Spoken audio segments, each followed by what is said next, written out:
What's up, everybody? I'm doing another video. That's why I'm wearing the same clothes and hat, because I'm going to do another short video and give my WWE MSG, the network special that happened on Saturday night, October 3rd, on the network from Madison Square Garden. I'm going to do a review right now on that show. WWE MSG was a hashtag everybody was using. It was trending #1 for probably over 2 hours on Saturday night. WWE MSG on Twitter was actually above UFC 192 for probably over 2 hours. So I'm sure WWE was happy about that. A lot of people on Twitter were tweeting and talking about the WWE MSG live special that was on. At least people on my timeline and people that were tweeting me were watching it. And I had a good time and I enjoyed myself on Twitter. It was good times as always, talking to other wrestling fans and followers of mine about the MSG show. Now I'm going to do my review on it. And I'm going to start it off by saying it was just like a house show. Nothing special happened at all. I actually thought that the Dudleys were going to win the tag titles, and I thought WWE will probably, or Vince will probably have the Dudleys win the tag titles to make this Madison Square Garden show on the network the first ever Madison Square Garden live event that was put on the network. I thought Vince would give the Dudleys the tag titles because it was New York City, it was MSG, and they wanted to make this WWE MSG show special by having a tag team title change, or having at least one title change. They had 3 titles around the line: U.S. title, Intercontinental, and tag titles. So 3 titles around the line, not one of them changed hands. That was not really shocking, but I kind of expected the Dudleys to win the tag titles for the 10th time, because the Dudleys are super over in New York, and Bubba Ray's from New York. I don't think Devon is, but whatever. So it was just like a regular house show that was televised. Nothing special, in my opinion, happened at all.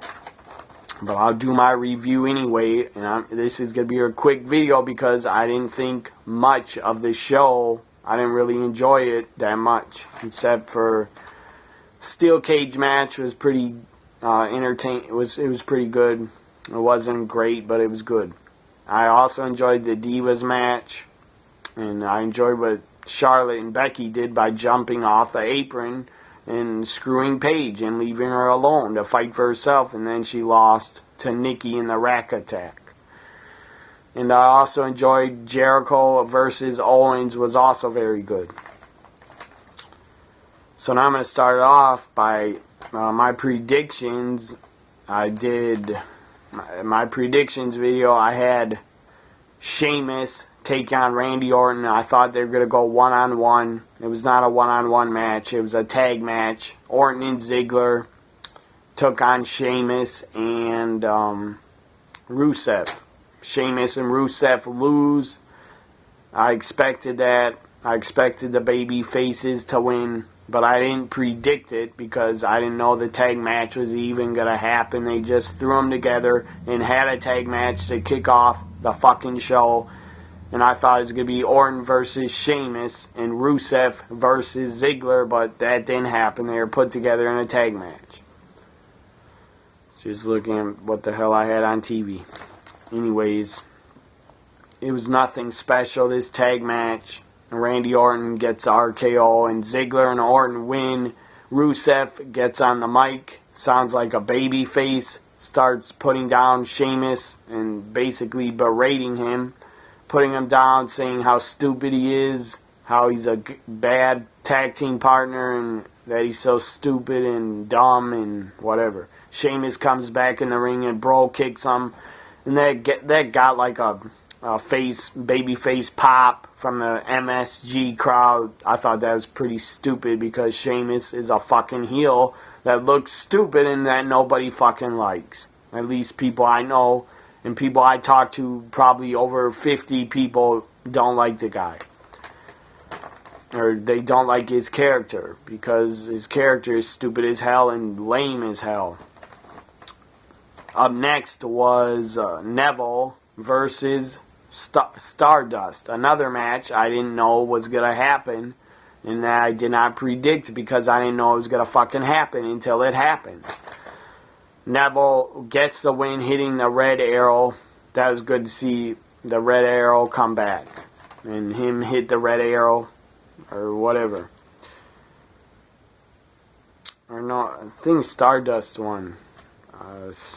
I have Stardust down here that he won, so he must have won. Maybe I was wrong. Whatever. I think Stardust won.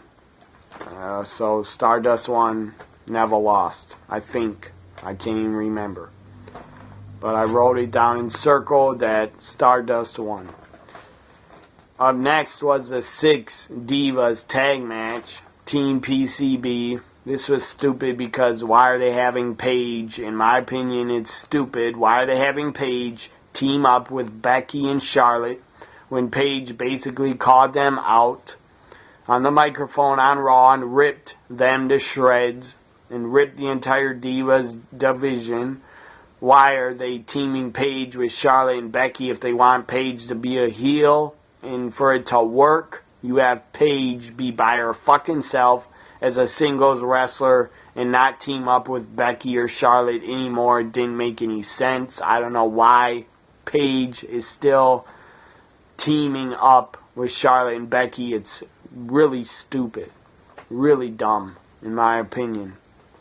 And so Becky, as I said earlier, Becky and Charlotte jump off the apron, refuse to tag Paige, leave her alone in the ring like Paige left them, or ripped them on the microphone first. So Charlotte and Becky, I don't blame them for leaving Paige.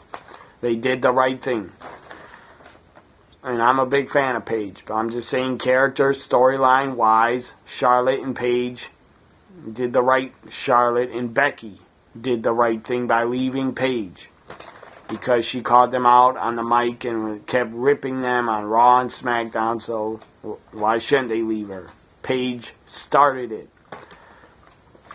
So Paige gets hit with the rack attack, 1, 2, 3, Nikki and Team Bella wins, and then Paige after the match, which I also thought was a stupid idea. Whoever had her, told her to do this, get on the microphone and complain and cry and sound like a little baby, saying, "How could you guys leave me?" I'm not criticizing Paige, the person, but just how they did that and had her cut that promo sounding like a little crybaby was really stupid and pissed me off. So that was just dumb as hell. Paige crying after the match saying, "How could you leave me? You're my teammates. You left me." And then Paige sounded like she's about to cry. It was pretty pathetic. Whoever came up with that promo, that's what I think of, that dumbass promo, making Paige sound like a little crybaby, when she should be by herself and be a badass heel. And if you would have had Paige come out with Team PCB before the match, Paige should have went to the outside of the ring and refused to participate and team with them. She should have refused, and she should have just stood on the outside of the ring watching the match, or sat down in a chair and watching the match and letting Becky and Charlotte compete in a handicap match. That would have been way better than having Paige actually team up with them. It made no sense to me. It was dumb as hell. And what was even dumber was the promo they had Paige cut sounding like a fucking crybaby. I did not like that. Up next was Jericho returning to do his house show work and his dates that he has set up. He only works house shows. Anyways, Chris Jericho, this was his 25th anniversary in the wrestling business. Congratulations to Y2J. That's a hell of an accomplishment. Good for you, Jericho, for lasting 25 years in the business and still being over and still being a fan favorite, and people still want to see Jericho after 25 years. He called out, his friends were there to see him, longtime friends, his guy he had his first ever match with on October 3rd, 1990 against Lance Storm. Lance Storm was in the front row next to Jon Stewart, was also there, but I don't think he's a longtime friend of Jericho's. But Jon Stewart was also in the front row because his son is a WWE fan. I don't know how big of a fan Jon Stewart is, but he obviously has to be somewhat of a fan to want to participate at SummerSlam like he did. And you get a not FU, it used to be called the FU, the stupid attitude adjustment he got. So Jon Stewart was there, Lance Storm was also there, Jericho's friend, and Jacko, formerly the Jacko, and formerly Cyrus in ECW, Don Callis was also there in the front row. I never really knew him and Jericho were good friends, but obviously they are. And then some other guy was there, is Jericho's friend, I forget his name. I think he used to be a wrestler. And a longtime friend of Jericho's. Jericho, Kevin Owens had a pretty damn good match. I enjoyed it. Kevin Owens rakes the eyes while Jericho was trying to put him in the walls of Jericho. He rakes his eyes, rolls them up, small package, 1, 2, 3. Kevin Owens retains. That was a right decision.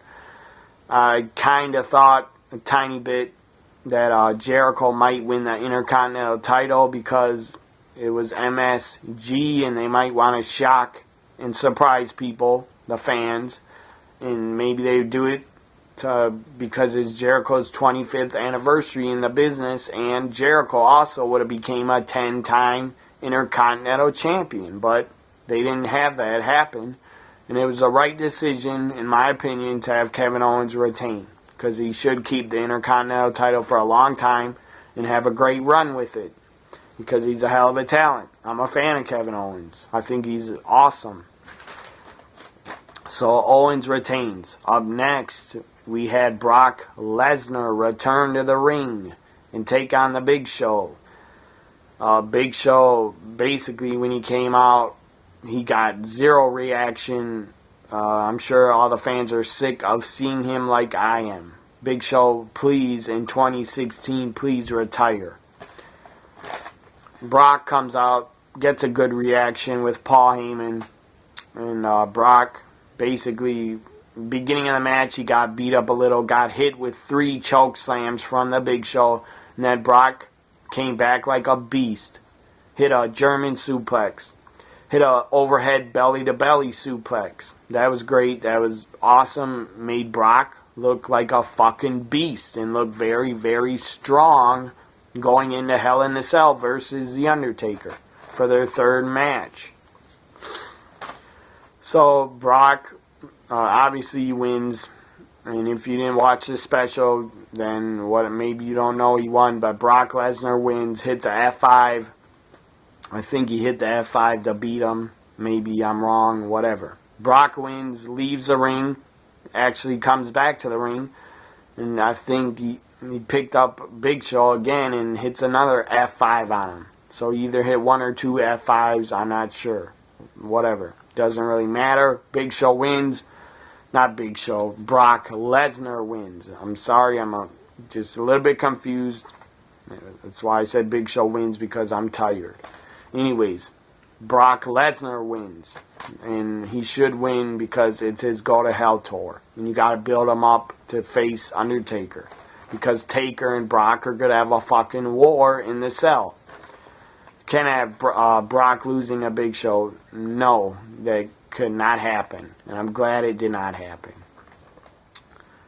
It wasn't next, but it was in, I think, the 3rd match or 2nd match. New Day defending the tag team titles against the Dudley Boys. I thought the Dudleys might win because then they become 10-time WWE Tag Champs, and I thought they'd do a tag title change because it's the first MSG live special, and I thought they'd want to surprise the fans and give the fans something that they wanted. to see, but they didn't. The New Day wins and retains. It was a decent tag match. In the beginning, the New Day on the mic cutting the promo, that was great. That was epic. That was some funny shit, again, that they did. New Day is great. All three of them work really well together, and they're super entertaining. But I would have liked to see the Dudleys win, and I predicted the Dudleys would win. I was wrong, but I'm a fan of the Dudleys and the New Day. Fan of both of theirs. Up next now was the main event. U.S. Championship on the line in a steel cage. John Cena defending against Seth Rollins. This was a pretty good match. I could see why they had the cage match end the show, because I thought Brock and Big Show maybe should end it, but I was wrong about that. I agree with the cage match ending the show because it was a cage match. And it was good. Rollins was about to escape, and then earlier in the show, Corporate Kane was interviewed by Renee Young backstage, and then Corporate Kane teased that Kane was coming out, and Kane was going to make an appearance. Everybody fucking knew it. That was watching knew Kane was going to come out during the cage match, and he did. His music hit. Seth Rollins was stuck on the top of the cage, and he was scared to come down and win.